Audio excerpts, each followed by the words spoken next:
नमस्ते दोस्तों, welcome to यज्ञ इन्वेस्टमेंट एकेडमी। मैं हूं मयूर फिरेदे और टैक्स थर्सडे में आपका बहुत स्वागत है। दोस्तों, आज का वीडियो का टॉपिक काफ़ी इंटरेस्टिंग है, जिसमें हम बात करेंगे कि ऐसे एक्सपेंसेस जो हम अवॉइड नहीं कर सकते बट उसके हिसाब से आपका टैक्स सेविंग में आपको उसका हेल्प हो सकता है। दोस्तों, तो जैसे कि हमारा सीरीज चल रहा है टैक्स सेविंग टॉपिक्स के ऊपर, तो अगर आपका कोई टॉपिक आप चाहते हैं कि उसके ऊपर आपको क्लैरिटी चाहिए तो कमेंट बॉक्स में लिखना मत भूलिए, तो जिस हिसाब से हम उसके ऊपर वीडियो बनाएंगे। दोस्तों, तो वीडियो शुरू करने के पहले मैं आपको बताना चाहता हूँ कि आज के जो वीडियो के इसमें हम जो एक्सपेंसेस वगैरह की बात करेंगे या फिर ये आज का जो वीडियो है वो उन लोगों के लिए है, इंडिविजुअल टैक्स पेयर लोगों के लिए है जिनका बिजनेस इनकम नहीं है। जी हाँ दोस्तों, क्योंकि एक्सपेंसेस के ऊपर बात करने वाले हैं। बिजनेस वगैरह के लिए काफ़ी सारे एक्सपेंसेस अलाउड है, बट इंडिविजुअल जिनका बिजनेस इनकम नहीं है, जैसे सैलरी वगैरह लोग हैं, तो उनके लिए आज का वीडियो काफ़ी इंपॉर्टेंट है।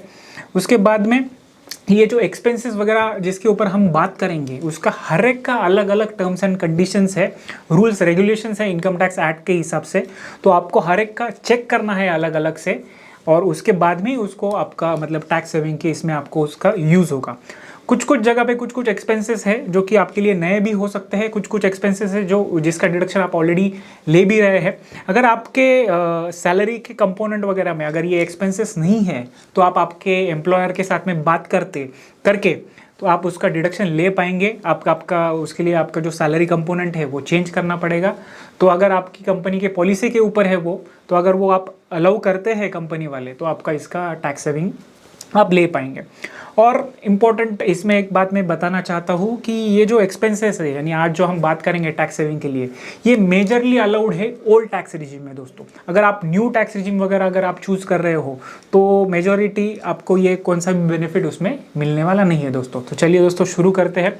तो सबसे पहले कुछ कॉमन है, मतलब ऐसे पूल बनाए हैं। तो उससे सबसे पहला है कि हाउसिंग रिलेटेड, कि अगर आप हाउस रेंट पे करते हो तो आप सभी को मालूम है कि आप अगर सैलरी में आपको अगर HRA अलाउंस ऐसा मिलता है तो उसके अगेंस्ट में आप उसका क्लेम कर सकेंगे। अगर आपको सैलरी में HRA नहीं मिलता है तो अंडर सेक्शन 80GG आप उसका रेंट का डिडक्शन ले पाएंगे। उसमें ही आगे चल के अगर आप जो हाउस है आपका उसके ऊपर अगर लोन चल रहा है तो उसका जो इंटरेस्ट है उसका भी डिडक्शन आपको मिलेगा सेक्शन 20B के अंदर, इनकम फ्रॉम हाउस प्रॉपर्टी के अंदर। उसके बाद में जो आपका जो लोन है उसका जो EMI चल रहा है उसका जो प्रिंसिपल पार्ट है उसमें से, सो अंडर सेक्शन 80C में आप उसका डिडक्शन ले पाएंगे। उसके बाद में है म्यूनिसिपल टैक्सेस, जी, जो वाटर बिल वगैरह होते हैं जो लोकल अथॉरिटी के लिए हम पे करते हैं, तो वो उसका भी डिडक्शन आप ले पाएंगे इनकम फ्रॉम हाउस प्रॉपर्टी। कब? जब वो प्रॉपर्टी जिसके ऊपर आपने ये म्यूनिसिपल टैक्सेस भरे हैं वो अगर लेट आउट है, यानी रेंटेड किया हुआ है तो ही। अगर आप वो सेल्फ ऑक्यूपाइड खुद के लिए आप यूज़ कर रहे हो घर, तो उसका म्यूनिसिपल टैक्सेस का आपको डिडक्शन नहीं मिलेगा। अगला है कि अगर आप जो स्टैम्प ड्यूटी वगैरह भरते हो, नई प्रॉपर्टी वगैरह परचेस करते हो, तो वो जो स्टैम्प ड्यूटी है उसका भी डिडक्शन अंडर 80C के अंदर आपको मिल जाएगा। दोस्तों, अगला है कि टेलीफोन बिल या फिर इंटरनेट बिल। तो अगर टेलीफोन और इंटरनेट बिल जो आप भरते हो फॉर ऑफिस यूज़ के लिए, अगर आप उसका यूज़ करते हो तो आपके एम्प्लॉयर के जो आपका सैलरी कंपोनेंट है उसमें अगर ये आपने ये बिल्स वहाँ पे सबमिट किए तो वो आपको वहाँ से वो डिडक्शन मिल जाएगा और आपका टैक्स सेविंग हो जाएगा। उसके बाद में इलेक्ट्रिसिटी बिल है, इलेक्ट्रिसिटी बिल का कोई डिडक्शन हमें मिलता नहीं है, वो खर्चा ही है एनीवेज भी ऐसा। उसके बाद में अगर यूनिफॉर्म अगर आपको कंपनी के पास में कुछ मिलता है तो ठीक है, बट आपको अलाउंस मिल रहा है यूनिफॉर्म अलाउंस या फिर यूनिफॉर्म एक्सपेंसेस के लिए, तो वो जो अगर यूनिफॉर्म आप खरीदते करते हो और उसके बिल अगर कंपनी को सबमिट करते हो तो उसका भी डिडक्शन आपको मिल जाएगा। दोस्तों, उसके बाद में कन्वेंस और ट्रैवल के बारे में तो सब लोग जानते ही है। तो अगर आप कंपनी पर्पज़ के लिए कुछ कन्वेंस करते हो या फिर ट्रैवल करते हो और एक्सपेंसेस कुछ करते हो तो उसका रिएम्बर्समेंट आपको मिल जाता है, या फिर कुछ अलाउंसेस वगैरह मिलता है तो उसके अगेंस्ट भी अगर आप बिल सबमिट करके उसका डिडक्शन ले पाएंगे। उसके बाद में है कि आगे चल के देखते हैं कि फैमिली वाला ट्रैवल, यह सब लोगों को वैसे मालूम ही है कि अगर आप फैमिली के साथ में इंडिया में ट्रैवल करते हो तो एक ट्रैवल के लिए लीव ट्रैवल अलाउंस के अंदर जो भी आपके ट्रैवलिंग का खर्चा है वो आप ले पाएंगे। उसके ऊपर हमने ऑलरेडी वीडियो बनाया हुआ है, आप चेकआउट कर सकते हैं। अगला बहुत इंपॉर्टेंट है कि कार मेंटेनेंस। अगर आपके पास में कार है और वो आप ऑफिस यूज़ के लिए उसका यूज़ करते रहेंगे तो उसका जो मेंटेनेंस का कॉस्ट है उसके अगर बिल्स आप कंपनी को सबमिट करते हो तो उसका भी आपको जो भी मेंटेनेंस का खर्चा है उसका आपको डिडक्शन मिल जाएगा। दोस्तों, अगला इसमें पॉइंट है कि जो मेडिकल बिल्स वगैरह है या फिर मेडिकल चेकअप का जो खर्चा है, नॉर्मली कुछ छोटा मोटा अगर जिसका क्लेम नहीं कर पाते हम, ऐसे कुछ खर्चे हैं, तो उसका भी डिडक्शन आप अंडर सेक्शन 80D के under preventive health checkup up to 5,000 rupees का आप ले पाएंगे।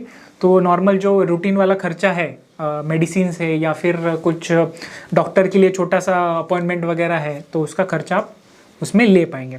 उसके बाद में हेल्थ इंश्योरेंस वगैरह है, टर्म इंश्योरेंस है, तो वो आप सभी को मालूम है, तो वो जो खर्चा है वो आप 80C टर्म इंश्योरेंस के लिए और हेल्थ इंश्योरेंस के 80D के अंदर क्लेम कर पाएंगे। उसके बाद में और एक मेडिकल रिलेटेड बड़ा खर्चा होता है कि जो भी हमारे डिपेंडेंट है, आपके घर वाले हो सकते हैं, बच्चे हो सकते हैं, और उनको स्पेसिफिक डिसेबिलिटी है या फिर स्पेसिफिक डिसीजेस है, इनकम टैक्स एक्ट में एक नया लिस्ट दिया हुआ है, तो उसके हिसाब से अगर कुछ ऐसे डिसीजेस में कवर होता है तो आपको स्पेसिफिक डिडक्शंस अलाउड है। तो क्योंकि उनका ट्रीटमेंट का खर्चा भी बहुत ज़्यादा होता है, तो सेक्शन 80DD और सेक्शन 80DDB के अंदर आप उसका डिडक्शन ले पाएंगे, जो लगभग 1.5 लाख के करीब है। उसके लिए आपको डॉक्टर का सर्टिफिकेट वगैरह लगता है और वो उसके लिए अलग से फॉर्म भी भरना पड़ता है, तो बट वो डिडक्शन मिल सकता है दोस्तों। उसके बाद में अगला खर्चा है कि कॉलेज और स्कूल फीस है बच्चों की, या फिर खुद की भी हो सकती है, कॉलेज वगैरह कुछ हायर एजुकेशन का वगैरह हो सकता है, तो 80C के अंदर उसका भी आपको डिडक्शन मिल जाएगा दोस्तों।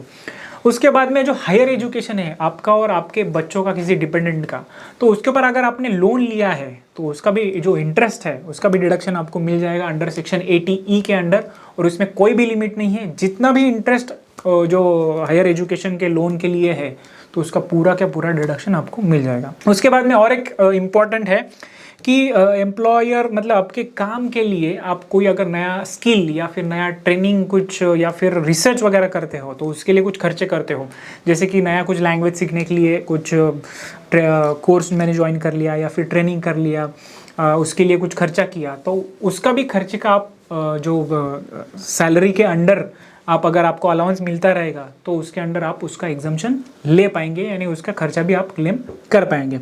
उसके बाद में जिम का खर्चा है, योगा है, या फिर स्पोर्ट्स वगैरह का कुछ क्लासेस वगैरह है, या फिर मेंबरशिप है, तो उसका भी खर्चा आप ले पाएंगे, प्रोवाइडेड कि आपको जो आपके जो एम्प्लॉयर का जो आपका जो सैलरी का कंपोनेंट है अगर उसमें वो बेनिफिट अवेलेबल है तो आप वो ले पाएंगे। जैसे कि हमने स्टार्टिंग में बात किया कि बहुत सारे खर्चे ऐसे हैं कि बहुत सारी कंपनीज़ में ये देते ही भी है, बट कुछ कुछ अगर कंपनीज़ में ये कंपोनेंट सैलरी के कंपोनेंट में अगर ये खर्चे आपको बेनिफिट अवेलेबल नहीं है तो डेफिनेटली आप आपके एम्प्लॉयर के साथ में बात करिए।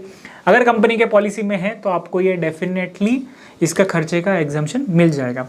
तो जैसे कि जिम, योगा, स्पोर्ट्स वगैरह के है। उसके बाद में कि बुक्स एंड पीरियडिकल्स मतलब मैगजीन है, कुछ बुक्स वगैरह है आप रीड करते हो आपके प्रोफेशनल अपलिफ्टमेंट के लिए या फिर ट्रेनिंग के लिए, तो उसका भी खर्चा यहाँ पे मिल जाएगा दोस्तों। उसके बाद में अगला है कि जैसे ही कोविड आया तो उसके साथ में वर्क फ्रॉम होम का कल्चर ज़्यादा बढ़ गया, तो उसके लिए कंपनीज़ क्या है कि वर्क फ्रॉम होम अलाउंस वगैरह भी देती है। तो उसके अंदर आप जो कंप्यूटर वगैरह बाय करते हो, लैपटॉप है, एसेसरीज़ है, राउटर है या फिर चेयर वगैरह है, तो उसका भी खर्चा कंपनी देती है, तो उसके बिल्स आप सबमिट करके उस हिसाब से उसका भी आप डिडक्शन ले पाएंगे।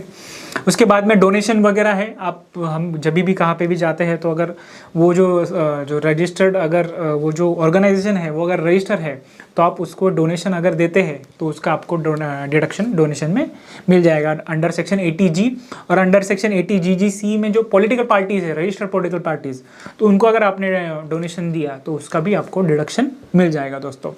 तो इस हिसाब से हमने जो भी रिलेवेंट खर्चे हैं तो ये वीडियो में हमने कवर की है। इसके बाद में भी आपको और अगर कुछ डाउट है तो क्वेश्चन आप नीचे कमेंट बॉक्स में लिखिए, तो डेफिनेटली हम ट्राई करेंगे कि उसका रिस्पॉन्स करना दोस्तों। तो हमने आज के वीडियो में देखा कि ऐसे कौन कौन से खर्चे हैं कि जिसके हिसाब से अगर आपके सैलरी कंपोनेंट में अगर वो खर्चे के अलाउंसेस आपको अगर मिलते हैं कंपनी की तरफ से तो आपका डिडक्शन आप वहाँ पे ले पाएंगे दोस्तों। तो अगर नहीं भी आपका कंपोनेंट में है तो आप आपके एम्प्लॉयर के साथ में बात करिए, अगर कंपनी के पॉलिसी में कुछ ऐसे कुछ रूल्स आप ट्विक कर पाएंगे तो डेफिनेटली आपके सैलरी कंपोनेंट में वो ऐड कर लीजिए और वो खर्चे का बेनिफिट ले लीजिए। तो आई होप दोस्तों आपको आज का ये वीडियो पसंद आया होगा। ऐसे ही वीडियोस के लिए बने रहिए यज्ञ इन्वेस्टमेंट एकेडमी के यूट्यूब चैनल पे। धन्यवाद दोस्तों।